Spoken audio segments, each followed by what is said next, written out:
Hey guys, welcome back to the channel. So today I want to talk about a really emotional, powerful novel I just finished reading, The Women by Kristin Hannah. And let me just say, this book really hit me like hard.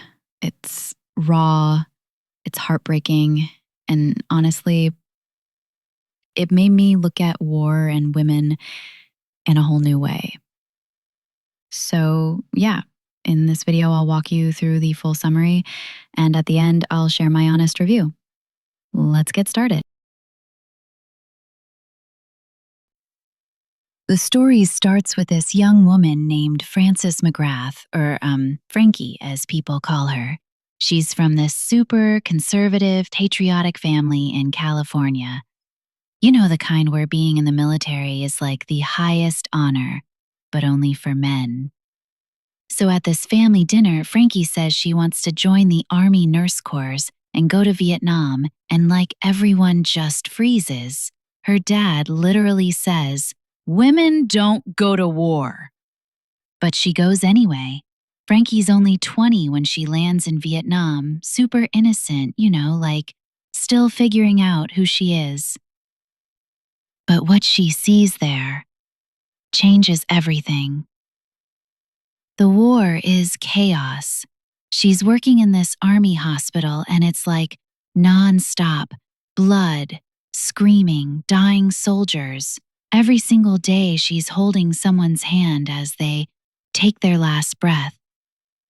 It's brutal. She becomes close friends with two other nurses, Ethel and Barb, and honestly, those friendships, they're like her lifeline.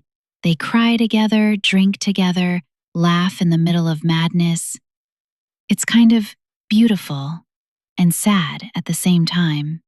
And then, she meets Rye. He's this charming, brave helicopter pilot. And yeah, they fall in love. It's intense, passionate, like the kind of love that gives you something to hold on to in hell. But of course, it doesn't last. Rye dies in the war, and Frankie just breaks, like completely.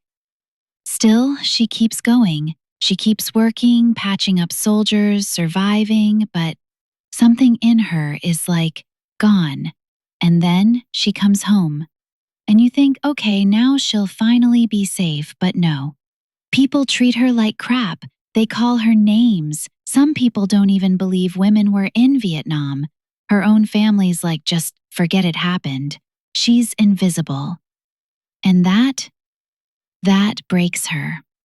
More than the war ever did. She spirals into depression, drinks a lot, ends up in trouble. PTSD. It's real. It's ugly. It's like eating her from the inside. But, and this is where things shift. She meets up with Barb again, and Barb's like this force. She pulls Frankie back, helps her start healing.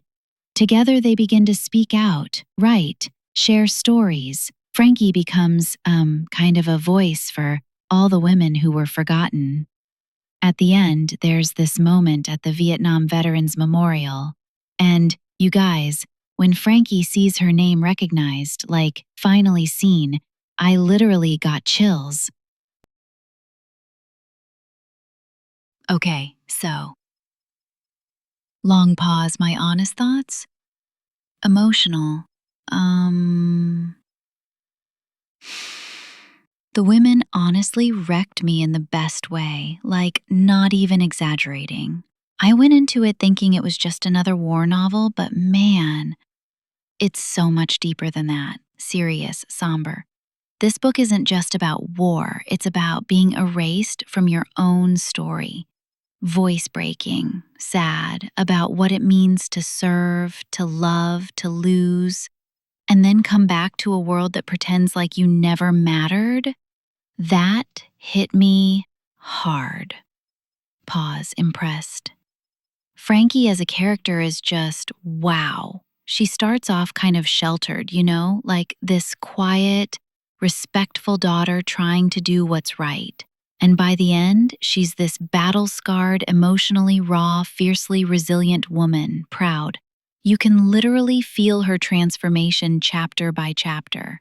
And, I think what really stuck with me is how real her pain is. Like the trauma, it's not sugar-coated, it's messy, it's ugly. Distressed, you see her fall apart. You see her push people away. Sad, you see her trying so hard to be okay in a world that refuses to listen. And, okay, let's talk about how society treated these women after the war. Frustrated, that part made me so angry. Angry. Like, these women were saving lives, serving on the front lines, and when they came back, they were ignored, shamed, gaslighted. Even their own families didn't believe them. I just kept thinking, how did this happen? Why don't we learn about this in school? That scene where Frankie walks into the VA hospital and they literally laugh at her when she says she was in Vietnam? Shocking. That broke me. Disgusted. And, the love story between Frankie and Rye? Oh man, soft laugh, it was beautiful, but also so tragic. Tearful. Like, just when you think she's found someone who understands her, someone who gets it, boom, he's gone. And it's not even some big dramatic death, it's just war, casualty, and life moves on. Silent pause, solemnly, but Frankie doesn't move on. Not really. And that's what makes the ending so powerful. When she finally starts writing and speaking about what happened, about the women that moment inspired, it gave me chills. Like, you could feel this weight lifting, like she was finally reclaiming her story after years of silence. Hopeful, also. Shout out to Kristin Hannah, like, seriously. Her writing is so immersive, so emotional. Admiring tone, the way she described the war, the blood, the noise, the smell, the heat. You feel like you're there. She doesn't just tell you what Frankie's feeling, she makes you feel it. And that's rare. I think this book is going to stay with me for a long time. Like, days after finishing it, I was still thinking about Frankie. Still thinking about all the women who served and got erased from history. So yeah, I 100% recommend The Women to anyone who wants a powerful story. Not just about war, but about resilience, about healing, about being seen. It's emotional, it's bold, it's heartbreaking. And honestly, it's one of those books that kind of changes you a little. So for me, it's an easy 5 out of 5. Like, no hesitation. If I could give it more stars, I would. All right, that's it for today's video. Thank you so much for watching. If you've read The Women, or like you're planning to, drop a comment below. I'd honestly love to hear your thoughts, you know? And hey, don't forget to like, subscribe, and hit that little bell icon if you want more book reviews and summaries like this one. Also, I'd really love your help with something. If there's a book you think I should review or summarize next, just drop the title in the comments. Like fiction, nonfiction, romance, thrillers, anything. I'm open to suggestions. Your pick might be the next video on this channel. Take care, stay cozy, and I'll see you in the next one. Bye for now. Bye.